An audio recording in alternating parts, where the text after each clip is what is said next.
masain lom thu te po han soi kan dua tin Bible chang te han siar ve te po ka tu do na like the presentation ta khunai ro chuan hela ya ado sa lo te ka hian ka ron chu ka nga hela changa han thir ve kha ka tu do na fa ngin ama ro chu ro chan na ero hi chu hela ya hun serbi ka ti do nge hela chang hian kan nei ma support do na ni pathian thu kan siar ma support nge hela ya kan thupui ha na tu sam pariat na chang thum le chang li thu hi lo ngai tha ila ivan ikut chuak de thale arsi hirwa tho te ki ka ngai tu chang chuan mihring hi engemo ania ishia trin trin ni mihring fa pa po hi engemo ania i kan trin ni ka te trin lo pa tu kan siar te kan sa ta na mit so sa pro se amen le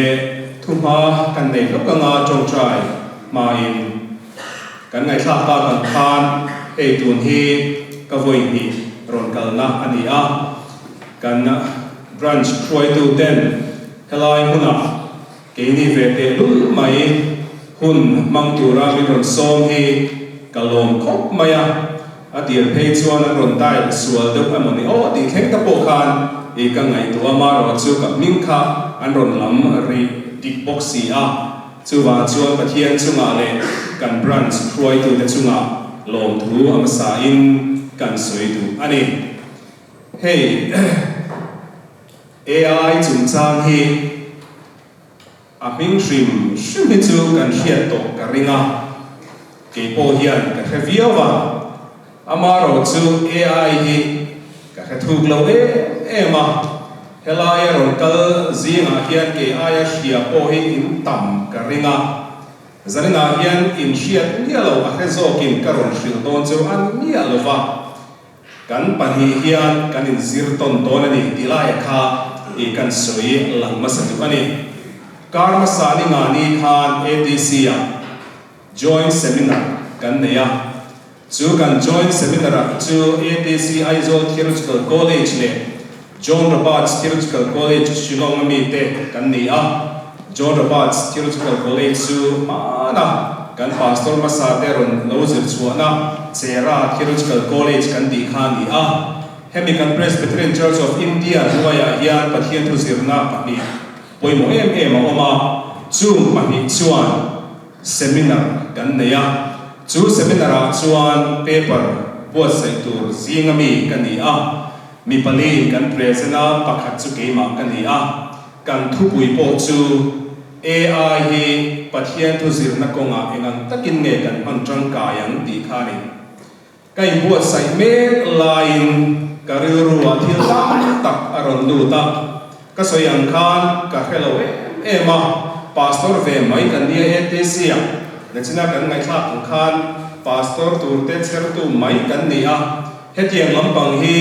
kan zirlo khop maya khor sa po kan nei eklova amaro chu paper present tura min han ti ta ka chuan kan han in tak chok ve a chu ta ka rilro lo om chu heti khop hian ani mo AI hian kan khawvela abi takin kan pathian thu zirna po le mihringa po hian min lo lu chin to ni chu wa chuan kan seminar remo ta han soi zo chu abhan ui om do nem ti kha karilwa khan aron lut na se maya tin kan seminar chu sa tonga ti ani poka chu bia wa chuan karilwa kha ti nga lu me lai khan amakati khop mai pu david a hian min ron phone lol maya kanin pe chhota a soidan chuan bia kinai du ni pon kan point ni alova amaro chu kan du tu sama chuan hola presentation type ang de kan nei kan du ni aro tia e heu pathian in karilwa kha he mai ti kha e aron lang hala chu wan chuan thil dang kha karilwa khan om lo rim khema he thu hi soi aron lang hal top mai ni chu wa chu hei hi amizo tong chuan ka voi khat present tu chu ni a amaro chu soita kan khan karma sa khan hemi chungcha nga yen seminar kan ron nei alo nei to a amaro chu karma sa a kan thil soi le voina zanna kan soitur ero hi chu a context a hmun ate ai an lo em awangin thil tam tak ero hi chu pai thente bet te po kan ne ni tilaya kha I kan soi lang tu a chu min han som chawlai vela karil ro lo om le he thupui kan than chan chu ani tin athupa kan soi le du chu kha kan chairman kan soi ta kan khan kum sari kalta khan he hola hian hun karon Hmangtu a ia tamzok chuan min la hriat karinga bial Dawrpui K.T.P bial pastor bial K.T.P in quiz in ti chum khani a in meet ita in kashia sani som pariat June July khawvel bor khan helai hi kan bia kina kan naman lai kha ani a dikhanin hun kan ron manga pathian ni za a indrini za na le pathian ni chonhuwa khatiang khan hun kan ron manga ni a khami za na kan soi kai le duwa karil ru ha zia la min ti buai zia la ya kha han soi kan du deu leka a chan chu an hruai tu te pon khati hun lai khan tu na kan represent ni me ku pachan zawate branch secretary ni lai khan ni a ama pona min hrin chu puan ru rin a hian kan in buat sei thra ni nia o atia chumi awang chu kan in buat sei thave tho chuan kan hria ama ro chu khami zan karon kal ka hanin zot mai kha chu ka be sei bia lampang te in lo thiama kan ho kha kalo in buat sei na zong zong atu ka kai buat sei na zong zong ka pot chele efeka khami zan ka klai war deu thoi kai buat sei le efeka ni achan chu kalo in buat sei to ka in level ne kai ai hen don kan ka khalo tu ka chuwa chuan Dawrpui branch K.T.P mai ne lovin a pastor bial K.T.P member hi Bible thiam na le sir na ma hian in lo turu le mai tilaya kha karil ruwa oma khalaya kha kan soi du chu ani le thu tam kan nei lawanga pathian ne nai chong trai u lalpa kan pathian min pangai tu zalina Dawrpui branch K.T.P tane hun chatak mai nei thei tura ruang ban lo kataka min ti pui tin sak awang hian kan lom le mai lom tu kan ron suye he kan hun man hi tharau thian le min bola ahun Hmangtu nge po hian he kan topic hi ka hriat lo zia te ka bel lo zia te po ka chiang mani amaro chu kan in zir ton dona tin tharau thian in pol na mangin lalpa nangin he hun kan Hmangtu ti ka hria chu wang chon kan savai mai hian he hun hi hlok taka kan mana he ai khovel chak taka kan kalme na hian mihring ithil siam put sia le asiam tu pathian Dawrpui sia hi K.T.P member tena kan hriat thar le thenu turin kan thu soi le kan hun mal min som sakang che kan lalpai su Krista bingin hengi kan ron ti le amen dikhanin ka tu to nga ka ron chuk ton ni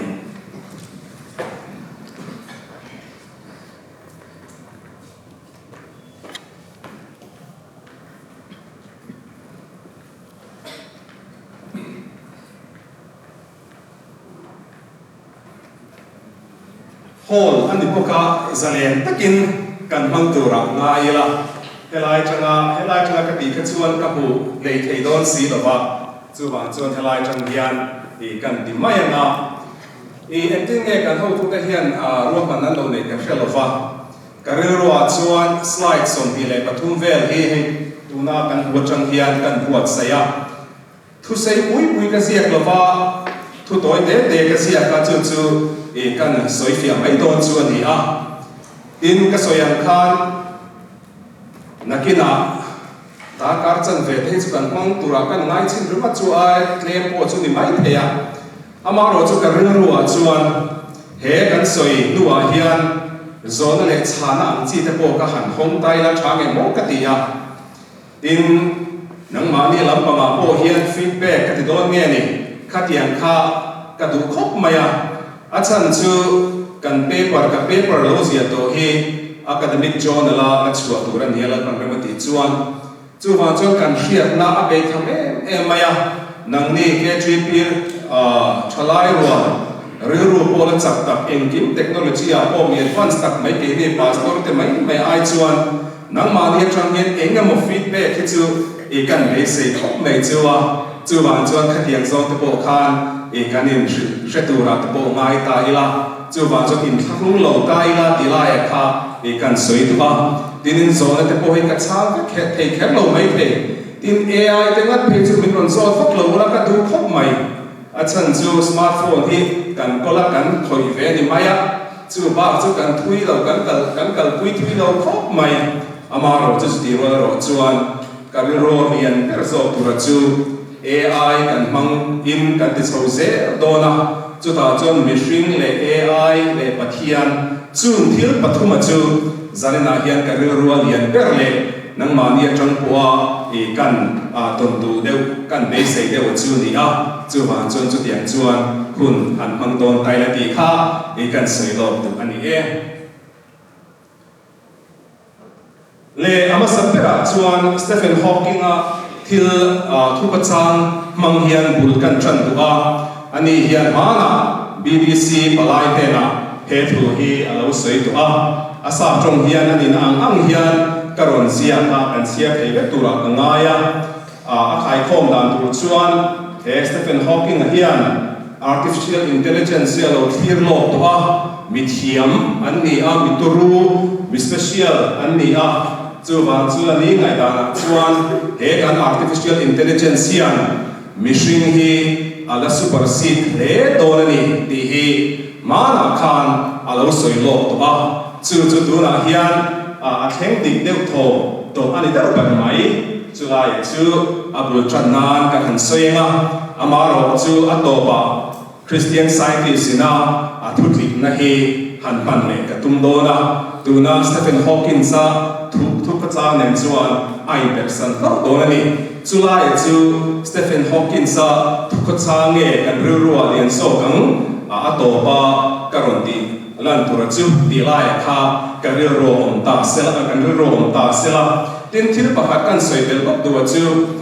ATC akhian subject pakhat kum sam ni le som paru ti vel ora an introduce subject oma chu science le religion ti hi ani a science le religion hi thil poi mo tak mai rom bo na ko nga o thil poi mo em mai pastor te nei dilovin ko han mem par ko na kan hria tu ani awangin chu subject chu an introduce a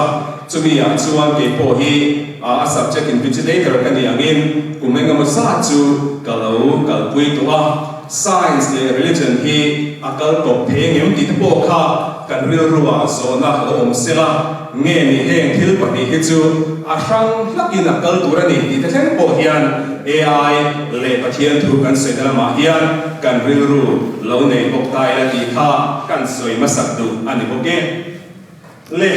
thuma ama kan soi du chu hey artificial intelligence ke ni ang mai ATC tlang boka lo om ve mai ko hian a chang kai sia te a ro pui sia te a chak sia hi kan fek thebin ka ringa eng kim mai a hian AI hi kan mang ta em AI kan man tan ero chu ai nang lovanga a chen te chu advance em mai te po ani ka ringa amaro chu a chen chu simple te mai machine kan ti turang chi te po kha e ania eng po ni se han ngai to la hei Dawrpui te phe chu ai zol ven lai ni taka mai alun lai eng kim bazar venga in oma chu wang chuan branch dang ai point ven dang ai po hian thil hi chu in she advance tura kan ngai chuwa chu wang chuan kan AI khawvelin education fee la te finance fee la te le hospital le thil dang daga po hian nasat taka min kai shuai to zia e asia in ka hia a reita amma hatiang AI in develop ma a reita kan ti chin kha tuna hi chon all sam takin a minute po ni to lovin a second zone po hian ani to love moti mai tur mit khap ka reilo te a hian he AI mang khol le ro pa tho hian thili an chu zung to me a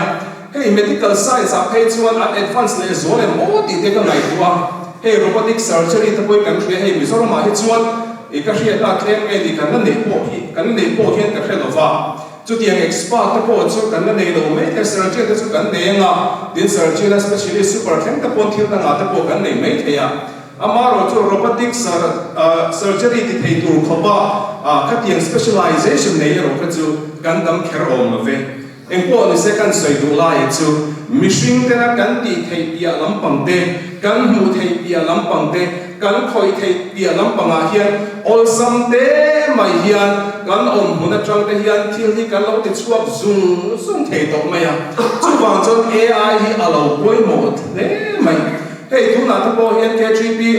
Inkhawm na po hian AI ta po simple te po hian kan Hmangtu ti hria turani hei tu na kan thil ti me ta po hi AI te zinga soi thei soi kai fek thei ni te po hria turani a tin chu pe chu lovin na kina hei ka thil soi hi a chia thain YouTube ta po in upload le don ti te po ka hria chu ka diang zong mai kha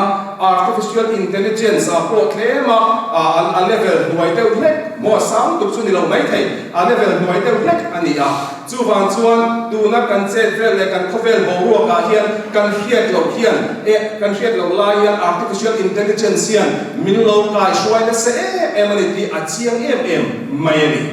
chu wang chuan tiang hen an khai khom tai la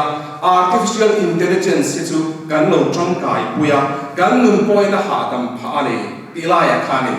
tin he company a phei chuan Bangalore te pathian thu sirin kan lo oma tin kan hriat tam tak te company a thok an oma kan hriat pa pakhat pe chu lu site te kan ti ka hriat lo thakem ka shalova khamia an nei tu pa ho tu pa te zinga mi ni a ani hi heavy technology a AI wai pui em ani a ani na soi ka hriat rin chu he AI hian na la sak te kin thok thea chu wang chuan mihring na thok po hi ati tlem pha bokani din asoya om sia chu mihring thok thei kha AI khan a thok thei ani mai lawa a thok sak zo ka a thok accurate zo ka a thok enge ni khatiang ang zo khan bel chian po dona ni ti te pon soi tai la chome chu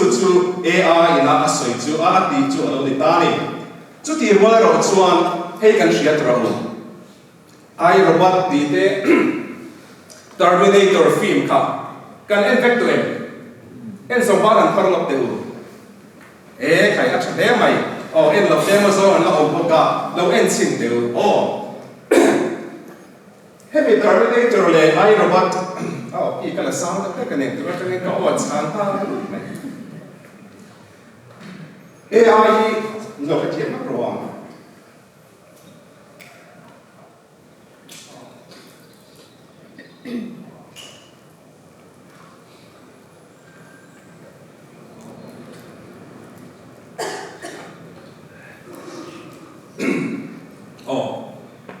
tu na kha AI trong kai na kan soi so chi a trong kai em ti kan hria a chu ti ro le ro chuan AI hi kan film khur lo ro chuan kan man da hi kan film khur lo ro chuan kan number 1 best friend ani rolin kan number 1 enemy ani the ti hi tu na film kan han tar lan mai a po khan a chiang tu kan ni ro hey tu na Terminator 7 tak chu kalahen zo te chiam lova amaro chu ama Terminator host kainet ang chi te po kha kamia tran khana chiang em maya lena ma chu kan tong kai pui kan ti rolling kan ha pon min enge ni min ti so pui min ti chak pui kan ti rol khan kong lena ma chuan kan siam nge robot te hian asiam tu te kha kan siam sual vai ni chuan na kina po kan la soyenga kan ru a thiang him lo chuan chung robot te le machine chuan min ron ti buai tu min ron pe tu min ron ti chimit tu alani lo wang ti kha a soi the chu mi wang tak chuan nia a to pa hian chu wang chuan AI hi mihring civilization mihring la ram to na then tu ani thei bo hetiang hian en tir na han siamila chem te po hi ol sam te hi soi tai la chem te luka man ro trong kai le alo thei lova kan del lova kan thei lo sia hi hak siang tu kan ni tro cho ka phei chuan chem te tel lo chuan a rong kan bol thei lo ti thei ani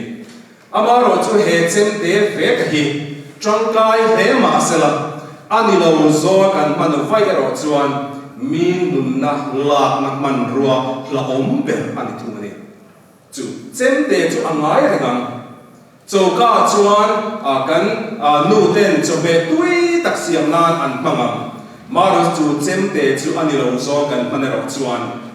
midang ten nun na la tu ke ma ni nun na nge po min la sak tu alo ni thei ni chu AI a po chu chia chu ni a tang kai ne kan na khek don so ba ni ke ni hian kan la khek ke maya mun som mun nga chana mun khat koi kan hiang yam ti ve ni ya so yang kan ke takial po mi expert lo kan ya amaro chu kan seminar wang le tu na wang ta po kan in chia sa kan ngai tha AI chu alo tu to he mai kan khre te chu a claim tu ti hi ni chu ti wal ro chuan a tang kai dan kan hria amaro chu tang kai he ma se kan man dan hi dik lo ro chuan tu na film kan soyang chia hian min ron pe tu human civilization ti top tu hi an ni thei bok ti la ya kha hriat tu ani he hi kan hre to ngai he pan hi Gary Kasparov kan hria tu na chuan chess champion ne to lova mo ai champion thare ga ma sa da ron chuak to kum sa ka sa ko som ko le pasri te to khan he chen ka chu kan pian kon kan no pang viewing ka ringa kum sa ka sa ko som ko le pasaria te to khan IBM company siam AI siam deep blue khan Gary Kasparov hi alo ne te to ni machine control ni machine control kan machine khel ni lovin call AI mang khan khati hulaya chess champion Gary Kasparov ka alo ne te to ni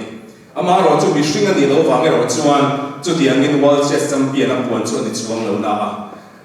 AI hian ma na khan chess a hian su tu poimo tak alo nei te to ni chu tiang ko kin hei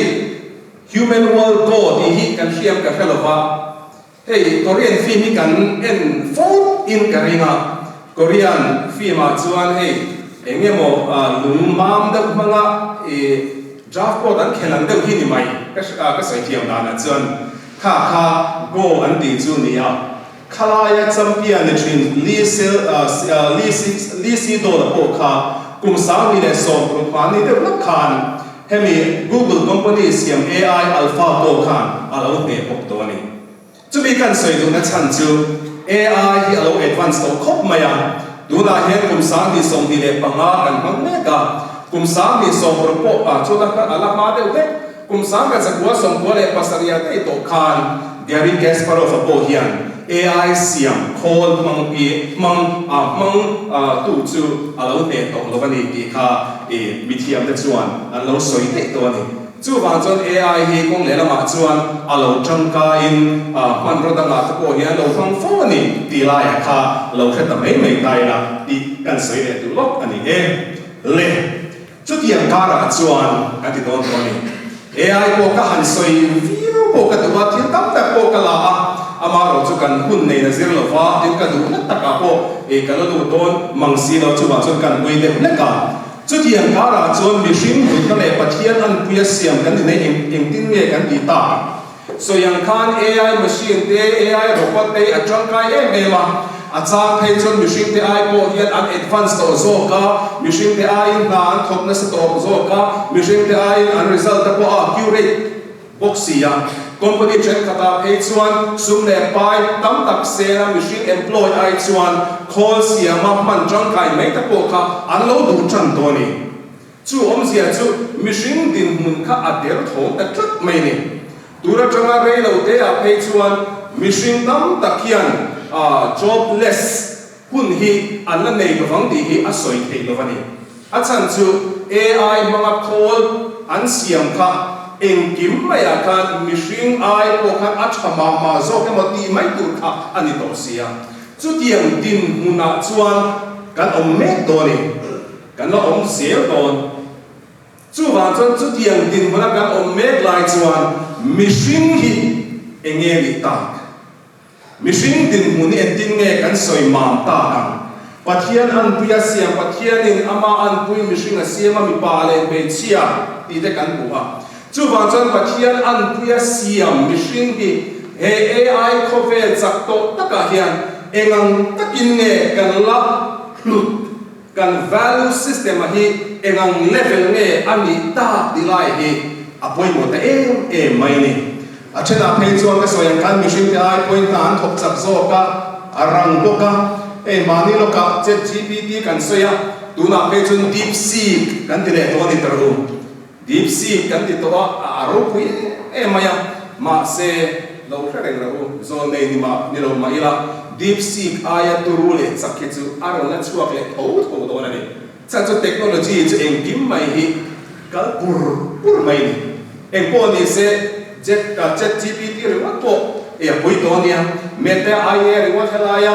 kan phone WhatsApp la lo on ve ri wa te po kha atang khai view to nia chu ai chak zo tu ChatGPT la nia ChatGPT page of theological education a page on mandan talk film kurangai kan dia seminar te po kan ho tu te pon an kowa seminar te pon nei fo china chan chu zil lai tan in atang kai rualin atang kai lo dan le a om dan kha om boxia chu ai chak le zo DeepSeek tu ngai ka ro om thar le boxia chu wang chuan engkim mai hi a advanced mai ni hei ai chak le thiu ti the hi kan la nei le zel don mo chu tiang kara chuan ending nge pathian an puya siam mihring Dawrpui branch K.T.P hi engang takin nge kan la hlu don dilai kha zanna hian kan soi tum chu ani per ni AI ka kan soi te chiam don lo kan kha te chiam lo min so to ni wala soi tum em ka khalo amaro chu kan lai poi mo per chu khawvela kan on mek lai chuan pathian an puya siam mihring nang le ke hi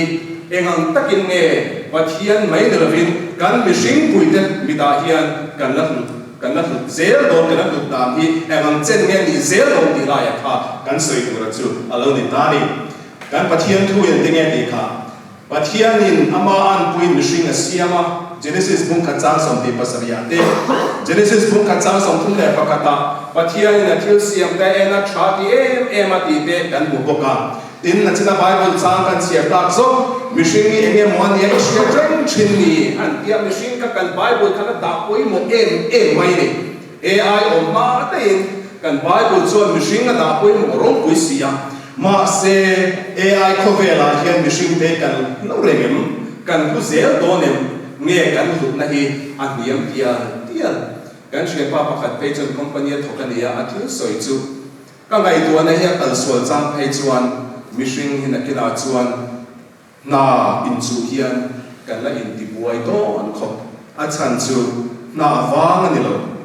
khol hian min walan don chu wang chuan kan la in pe don hian ka hria ti hian a soi ani chu wang chu eng po ni sala kan soi tu lai chu dinhmun a chuan mihring te hlutna mihring te dinhmun pathian in a thil siam poi mo em mai nang le ke hi he AI khawvela engang takin nge kan homanga engang takin nge AI nen hian kan tho tu tun don dilai kha zanna hian kan soi tur tam kan soi poi mo tur te zinga mi chu alo ni ta ni achan chu nang mani nge ya po hian AI hi inputa te in ban pha ka hian alo om don so chumi huna chuan engang takin nge ke hi ka hlut engang takin nge ke hi ka value system hi engang level nge ni dilai kha zanna ka han soi tu chu alo ni ta ni he zo na hi ru wa kharagin tun thuma hian pathian thu atungin AI khawvela mihring thu na le kan hu zel dan tur kan soi dona he helaya khala a po hian anin arm wrestling a tuna hian kan arm wrestling me kan AI nen hian chu wang chon tu nge chak don tunge hemi huna hian in do na hian chak don dilaya kha zanna hian soi kan du lai chu alo ni ta ni ama sabera chuan AI chang hi han soi ma sak lok ka duwa chu bia chang chuan pathian an puya siam mihring te dinhmun ni kan soi lu don ani AI hi chi thum a man ti a mi thiam te chuan ama sabera chuan narrow AI and the weak AI te po an ti a hei hi tunaya hei chuan kan mang fiao to an ti a hei all some thei le ho te kan soi tu chu calculator te hi ning ka hria a ka ngai thu ve da na chuan calculator te po chang kai tro olsam te in number tam tak te po kan han bela kan han paya thei ome dot le chuan general AI oma general AI hi strong AI tia soi ani bok hei hi claim advance mihringte level om deuh thoang ngai AI na asiam robot le machine hi an ni chu tuna kan han soi next na kan han soi ta DeepSeek kan han ti le ChatGPT kan han ti te po kha hemin hoya po hian rin nu thei to me nga hi mithiam te le mizir zau te ngai ta ani chu mai po chu ni lovin hemi ba ka hian AI program manga tho chu sang te hi general strong AI hoya te turchi an ni ang ti te point kan han soi boka chu wang chuan tu na kan soi per le kan mu per hi chu hemin hoya hian ala om tlang pui ani mihring dinhmun chu aya lo sang that ani pon chu mi chu general AI strong AI hoya an da le classify hi an tlang puya narrow AI weak AI ka chuan an dinhmun chu ala sang phet ani an ti ani pathum om kan ti kha pathum na artificial super intelligence ASI ro hi chu theory hypothesis research strong kama chuan theory la mu chia lo mu tum base kha ania hei ro hi chu aturul tu don ani an ti ani mithiam te chuan mihring te na kan ngai tua mia lo kan ngai tua thlen lo mihring te kona kan compete thei mia lo tu level ani to ni an tia chu ma chu na minga po artificial super intelligence in an soya amaro chu ka soya khan hei hi chu nei tum ti tum me ani theory le khian al oma practical hian practice turang song chuan ala om lo ni in mithiam te chuan an soya amaro chu mi pakhat chuan kan AI development chap zia ngai tua ero hi chuan ASI hi chu kan hlat to mia lawang di in soi ni ai robot te terminator kan ti ka chu film mai ania khatiang kha ASI na huam te tur thilani kai po sai lai kan ngai tua na chuan kan te laia film om thin oi om vak lo ni thei tura kan ngai lo hi tun kan khawvela kum zabi som ni le pakat na hi chu kan mu tran tlat kan mu tran tlat hei smartphone te han soi nok tai la kum sang hi le paruk khan pasari khan bidi kan zir zawa khati hun lai khan Mizoram mobile phone ni ala introduce lawani kum sang ni som paruk ma som pasari khan introduce zawa Nokia khatiang MN1100 ang chi to chau kha helai Mizoram po hian kan mu ani ro smartphone te ka chu ala om lo reng amaro chu tun ang smartphone kan nei hi chu theory ka chuan kan thriam kan thian pa phat pon tuna smartphone ina api thei turi alo soi nei to computer engineer ani ma se kan oi reng lo kan nui mai pui mai ni ma se tuna chuan ke ni tapia po hian kan kuta hian kan hum ve to tlatani chu ba chuan artificial super intelligence ASI po hi theory le manin lani ma sela AI development chap zia ngai tu ero hi chuan kan hlat to lo le ang ti in mithiam te chuan an soi ni chu kan AI dinhmun tuna kan khawvela kan om me laia AI development chu ni ti hi kan clear apoi mo ni ti chuan in chu tiang dinhmuna chuan mihring pathian an puya siam hi engang takin nge kan soi fel ta kan ti laia kha kan soi don ta ni in ngai tu ngai Bible a hian tiang hian in zia ka pathian an puin pathian lama an puin mihring mi pa le ei chia asiama ti kha oma mani chu kan class pakhata bidi class pakhata helai hi in shina in ka te shina esa kan tia ani le akhona taka hian nge pathian chu in an le tin kan zota soi tu hello an oma soi tu ria engemo zat ma sai in ang lo deu anong pokani han ngai tua deu mo nang ma ni khan in zo deu akholai tak a hian nge pathian chu ka an pathian hi anthropomorphism mihring ang structure ang hian kan ngai ani mai thei chu kan Christian ngai dan tla pui chu ani amaro chu pathian an pia siam kan ni khan akhola taka hin nge pathian chu kan an ta kang akhola nge pathian ke mania chu na om ta kan ti lai hi zona poimo ta kan zo manglo le kan lo chi nu du lo hi ani fo thin ani thil pathum zan na hian soi kan duwa chung thil pathum mang chuan AI hi kan bial don ani ama sapera chuan mechanical imago de chu pathian an pria siam image of God dinakani maya pathian an pria siam result trong image of God sub trong imago de chu latin trong ani chu wa chu imago de kan lo ti khan lo poi lo la pathian an pria siam ti khan mai ni pathian kan an na pakhat chu ngai tua theina kan nei na lai hi ni an ti ani a dikop mai tro ngai tua theina ngai tua na phim kan ti kha han ngai tua bula han nang mani te ko han suang to ta bula eng tin nge eng wangin nge thil siam dang tena an nei velo achia le acha ei chwa dik lo hei chwa dik Centenary K.T.P branch Inkhawm zanani ya chu wang chon bia kina kal tu nak tu chu Kohhran mei che Inkhawm zanani ya mei chia te Kohhran mei che te kalang mo khatiang khan eng tin nge chu tiang chu kan ngai tu chua thei chu wang chuan hetiang power kan nei big na la ya ka ti thei na kan nei big la ya ka aro pui em mai ni thil siam dang te na an nei ve reng lo ani mo thil siam dang te po pathian na du ta ka siam chuan ni tho amaro chu mihring kan dang lam big le kan lu na big ka chu ngai tua theina apik takin achia le atra ngai tua theina ang chi kan nei la ya hi pathian kan an na le pathian na minda special na ni dilai hi zanela hian lo kron kal khom te hian kan shia apoi mo khop mai adop le chuan functional imago de thil di theina thu nei na power kan nei ni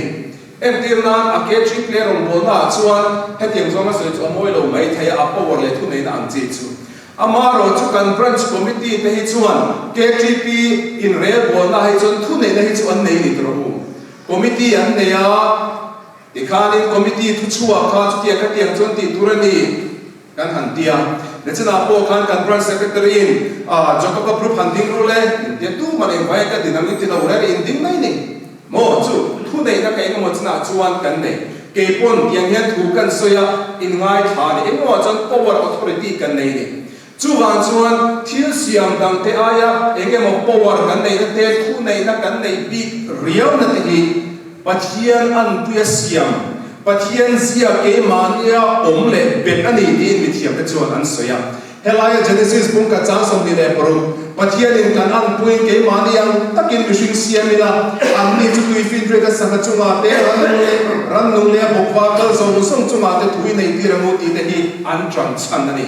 chu wang chuan thu nei na authority kan nei hi pathian kan an na ni chu pathian puna min present ani ti ten an soi ni amaro chu chung thil pani kan soi ta mechanical le functional imago de chu AI machine le robot thalutuk le changkang lutuk debunk kan ti don nge ni pai thak na tan chuan achak to em ti lai kha kan luk le sok don ani a chan chu le chita khan ka soi to na ma ni pon kha chana kai lo nei ka ring puan ru ke chu ka pom tat lo a chan chu mechanical le functional imago de kan ti chuan AI robot le machine khan an nei ve tho ngai tua la thil ngai tua theina nei ve tho thil ti theina nei ve tho a chela pe chon machine te ai kolan ti thei zo chu wang chuan machine theina le robot theina in compare la AI robot chu an chak filor te zo kan ti nge don chu wang chuan heng pani atong hi chuan machine te kan la ta tho chu wang chuan kan tum tak AI ka kan va soi sel an sakli alova a cham tu kan o amaro chu AI advancement chak tu kara hian pathian siam machine te engang takin ne kan hu sel don ti khane kan chana tu ra chu zanga karon kal puya chu mai chu ni chú mi chú bắt hiền ăn bia xiêm ăn soi mi thiam thế là ăn soi chỉ thum mangin kan ron ao chua pui đó na mà sẽ ăn chỉ bắt ni thì mẹ bắt khát nó lấy ăn bắt ni này rồi cái chú cái hàng ngày tua phong phong ăn thì thấy đó là mình lệ nó mà chuan AI rồi bắt thế rồi kian mình bài thật rồi lắm anh chú bảo thế lại kan soi ta kan khan he kan soi kan te pathian kan na kong mihringte tu kan chu ani te ma me ama ro chu manga siam robot le machine te hian ngai tua the na le thu nei na hi ke ma ni ai ma in an nei na sa so an nei chak so an nei tam so ani he lai phala te poi han hen dula tu na chunga mi hi mi thiam te chuan AI khua anga an soi le an te khin an hian ani chu wang chuan thil pani kan an soi khan om zia chu om tui lo khop mai mi thiam te chuan kum sang ni le so pli dai to khan AI expert ten engang takin nge he AI hian mihringte thukang ti khan research an lo pe dei to chuta an thil mu chuan kum sang ni le som lia chuan mihringte dinhmun ni an lo phak in an ringa kum sang ni le som sari manga me chuan an tlan pel le to helaya picture a pe chuan kum sang ni le som la pe chuan AI hi mihringte ai hian an smart te to in an ring hian ani chuwang chuan pathian an puya siam mihring ngai tua theina kan nei te authority le power kan nei hi ava chongkai da lo ve ti in a soi thei ta ani chuti ro ro chuan apathum na hi apathum na hian kan kal don ta ni apathum na po hi an sak em lo amaro chu ka ngai tua chet na changa ka thil pu chuwa chu hei chu ka tha hi ala om do na mun le ti kha ania chu a solution a chana atana ka ron ken chu alo ni ta ani chu eng dang ni na vin relational imago de in kum kai na in lai chi na lai alo so ita kan khan rational imago de functional imago de pathiana ama an bian min siam tan soi na chi ni kha chu AI kan na pai thei chial relational imago de a po hian an don man le kan ti mai thei kan soi zela hei po hi ko le na ma chu sai ne le sai pi chu nei tho a sai thei na ma po chu ti tu chu lo mai thei ama ro chu kan soi du lai chu pathian an puya siam kan ni na lai relational imago de hi an ni na a ka hriat ve em mai chu hei hi khoya ma ka chiar ni lo ke ma pathian na min pe ki ka ti ve mai a chan chu pathian in thilan siama akama siama ana ko tangin vi siama mo chuan chi tha lo punga khovel lo khaturin thuwa pe a ma se thu oi lo na wangin an mani tu thu nge pathian danan bo che da wangin eden bo da tangin no chuan nia ma se ati so lo zo tu kana fa pa Yesu Krista mangin remna ron siam le a de chuan chu min nuwa khawvela to puna dal Yesu min ron la le do na ni chu tiang song ta ngai tua chuan in kun kai na in lai chi na hian a khai khom thei fik mai ni chu ba chuan pathian kan an na le pathian ni na he khawvela min da kan purpose of living life chu pathian ne na in lai chi na nei thil siam dang te na in lai chi na nei mihring in kara in lai chi na nei hi pathian kan an na le ang tura pathian na mo phuna min bek ti ta hian ka kha chian te em mai ni in oi zong ani chu wang chu in lai chi na chu engam takin nge AI kan di bang ta kan pon ru ai ro pa ta po khan Will Smith ro pa te ka chu anin kum kai na thani o Will Smith te po ka ro pa pakhat te chu na chan chu ka nia ati chi relationship an nei ve tho chu wang chon relationship hi kan pai thale do ne ngoi lap te du pai tha ka ta chuan a ui om devin hetiang nen kan soi don chin te AI robot te hian midang te na in kung ka ina an mani le an mania an nei ka phareng reng lo kan phareng reng lo mihring le AI ro ta po omang tin tu na AI thil siam le mihring in kara po om fek em vai nge mihring hian AI thil siam kan ngai na chu ti ngai na tur chu en tin nge AI hi an lo siam te reng ni chu relationality ka om thut mai ni amaro chu tiang hian ka hian ve ta ni amaro chu mihring te na in lai chi na an nei dan le robot te na in lai chi na an nei dan hi chu original le duplicate ani nakila kana soya AI hi atangkai em kan ti rualin AI trangkai the na le trangkai the lo na chu tu dang ni lovin a developer a programmer le a scientist stay behind the scene anam wang le ti turani mi pakhat mihring kan ti hi om lo se chuan he khawvela hian AI robot le machine om don re re mihring te anga pathian ina adu taka in lai chana thwa nei tura asia mi AI ke tak ma se mihring te chu an ni thak AI te ro hi chu mihring in pathian siam mihring in asiam vele chong ani chu wang chuan he relationship hi AI chuan nei ma sala a genuine lava mihring te chu kan fellow ang ero chuan a genuine ani ti hi he relationality again ka chan nan poimo ta alo ni ta ni chumi awang chuan AI ta po he tuna ta po in be khik khik mi bia mai ni tro chu wang chu kan soi tu la ya chu machine le robot ta chu pathian na in light in te machine to soi lo an mani machine te na in light in an nei ve thelo ka dia wang khan ka soi tum chu genuine relationship original friendship Inkhawm original friendship an nei thei lo ani chu wang chuan chu mi wang chuan AI hi chu eng anga chak po ni sala yang he kan soi dia he relationship mangin AI hi I don't he re don relationship dia wang khan AI hi kan di pang don reng lo mihring hlut na hi physical kan ti don nge kha khan kan pat ne don lo ma se ne kina kan soya kan te te da tu em po ni se kan te te dan tu pakhat chu original friendship la ya kha alo ni ta helai kan lu le soka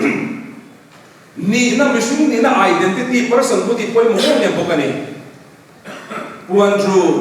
AI robot le machine hian engim ati thei chuan mihring ni na person u thi kan be ve them ti hi zoda poi mo tu me ni chen khata chuan mihring hi ta person alo kum to ni amaro chu he ni te pani hi kan sei lop te boy tias le ans le ma hi kum sabi pakat na theology philosopher le mathematician annia anni chuan ngai to the hi mihring ni na identity min be tu ni dia lo soi to ma se he hi chu mechanical le functional imago de club le Thomas Aquinas le John Calvin chuan ni lo mihring ni na chu pathian chawin min pe ya pathian ne na kan in lai chi na chaw hi mihring ni na kan nei thei na chu ni ti na soi ni chu wang chuan hela ya poi mo te em a chu wang chuan mihring ni na la ya chu pathian ne na kan in lai chi na chaw hi ani AI eng anga ro pui eng nga chak po ni sala pathian ne na in lai chi dai an nei ngai lo re khoi ma hian deep seek ma hian AI le pathian in kari ana siam rem lo shim shim ti hria turani chu wang chuan eng anga chak le thil ti thei po ni sala pathian le machine in kari hi AI hian ana thei phalo shim shim ti hria turani machine le AI in kara le AI in kara te chu alo siam po ni thei ma se pathian le machine in car relationship le original friendship ro hi chu ana siam thelo re chu lai taka chu mihring kan hutna le kan dangulam na le AI aya kan chak turani ti hi hria turani tin ato per kan thleng to na ni ato na ma chuan tharau kan nei hi ni hey AI na min kluk mia lo tur chu ni voina hian kabula hian AI ro pati omsela enga ma hian ka tluk reng don lo in tlan sia ka po ngai tua thei na po thil ti na po ka tluk don lo ma se he ai ro pathian kum khwa amin tluk lo me tur chu ke chuan tharau ka nei mo ke chuan tharau ka nei chu bang chu he khovel ka thi tu hian ka ti sa ka le tap sa chu aral don amaro chu ka tharau ero chu aral don lo ai ve thung ero chu he khawvela hian a chua sana he khawvela a chia rual hian a to ani don ani chu wang chuan tharau in lai chin na bul pathianin atama asiama kha atama siam kan vai le ka ta minung ani ha lova nun na tho a thulu ta mihring alo nia tharau alo nei ha ani amen chu wang chuan kha tharau ani na la ya kha khawvel Dawrpui beratun layan soi ai po hian pathian thil sia mihring vulnerable tu dam lo thei na thei anga ngai po hi he tharau hi a ne don lo amen pi hi sia chu wang chuan hi thre ga ru ai hian min la chim buai don ai wang hian tangkai pui le mai la ai hi min ti chia thun te min ti that chia thun te mihring le machine kan in do hun tar ni tar an ala lamang ti soi thela maro chu a to ba chuan he machine chu kan ne chuang lova ma se machine a min ne lo tur ve thunga chu he khovel pi ana ma hian chatuan ram an ne la chu la ya chu mihring te kan hlut na ani ti kan hria ta poimo khop mai chu wang chuan helai kan soi hi ai chuan khovel da kal ve tur an nei lo tharau an nei lo he khawvela yan sakle ma se tharau nei ro wangin to phun an nei tho chu wangin enganga thenga sa lo nei se tharau nei lo ai hian tharau nei lo ai te hian tharau nei mihring te hi an thluk ngai reng don lo a top na kan tu emo tu lo emo kan khawveli chuan ma lama pan zel don ai khawvela kan lut tua lo po pa do emo ti top emo tu chien lo tin ai hi mihring tuan le siam ni mio wangin asiam tu ril ru ya poi mo ber chu wangin fin na min petu pathian ro puinan le mihring tha ti chakhan ai kan Hmangtu ani ma ni hasian na ril ru kan putchuan kan la in te chekhop don ma se lai chi na ril ru ne na ai khol kan ruan chuan mihring te khawveli a to ngai na chu tiam chon ai in hong chong kai ma ni a pe par ka present la ya ka siam man lo oma tun chua po he ka ro renga ma ro che he tu na dare te chan vere dona ka soi tu pera chu ai hi ka boom dia ro no ma di re mihring te pathian le duang tak asiam ang hian mi ai hi he la ya tu te thil ti thei ta pathian thil ti thei takin asiam an la asiam tu chu mihring kan ni chu wang chuan mihring a poi mo ethical norm of artificial intelligence a top kho ka chuan a poi mo la ber chu an zel dor ani competition manga kan in ti vai chuan ke mani kan te chadon amaro chu ru thatak ne ya in lai china thatak ne la thil kan ti zel ero chuan ai hi chu ala changkai don chobani ai changkai na le ai chi na tu la chu mihring ril ruwa hian ai na ta ni ti hi ria reng tu la ni atopa chuan John Kennedy scientist theologian chuan while AI can offer valuable contributions replicating human dominion remains unattained AI while powerful cannot replace the unique essence of humans crowned by imago Dei Diin asoyani. Lalu nak bukan saya dengan zatan namun sama sahaja.